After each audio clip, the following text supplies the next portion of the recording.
पाकपतन में आइमा किराम के दीनी और मुआशरती किरदार को सराहते हुए सीएम पंजाब की हिदायत पर वजीर आला एजाजिया कार्ड जारी करने की तकरीब मुनाकिद हुई, जिसके तहत आइमा किराम को माहाना माली इयानत फराहम की जाएगी। आइए चलते हैं पाकपतन से हमारे रिपोर्टर नईम अशरफ रंधावा की तफसीली रिपोर्ट की जानिब।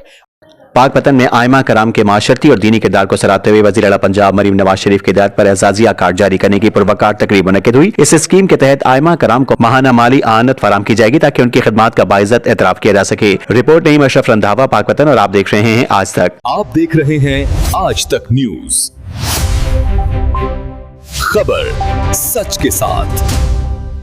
पाकपतन में वज़ीर आला पंजाब मरीम नवाज शरीफ की खुसूसी हिदायत पर आइमा कराम के लिए वज़ीर आला एजाजिया कार्ड के इजरा की पुरवकार तकरीब मुनक्किद हुई। तकरीब की सदारत डिप्टी कमिश्नर पाकपतन आसिफ रजा ने की। जिला पाकपतन में मजमूई तौर पर 1699 रजिस्टर्ड आइमा कराम में से पहले मरहले में 821 आइमा कराम को वज़ीर आला एजाजिया कार्ड जारी किए गए। इस स्कीम के तहत आइमा कराम को माहाना 25,000 रुपए एजाजिया बराह रास्त बैंक ऑफ पंजाब के जरिए अदा किया जाएगा, जो ATM के जरिए आसानी से हासिल किया जा सकेगा। इस मौके पर डिप्टी कमिश्नर पाकपतन आसिफ रजा ने कहा कि ये इकदाम आइमा कराम के वकार, माशी तहफ़्फ़ुज़ और दीनी और समाजी खिदमात के अमली एतराफ का मज़हर है, जबकि शफाफ निजाम के तहत अदायगी आइमा कराम को इज्जत और सहूलत फराहम करेगी। तकरीब में शरीक आइमा कराम और शुरका ने वज़ीर आला पंजाब मरीम नवाज शरीफ के इस इक़दाम को तारीखी करार देते हुए कहा कि ये दीनी खिदमात के एतराफ की एक बेहतरीन मिसाल है।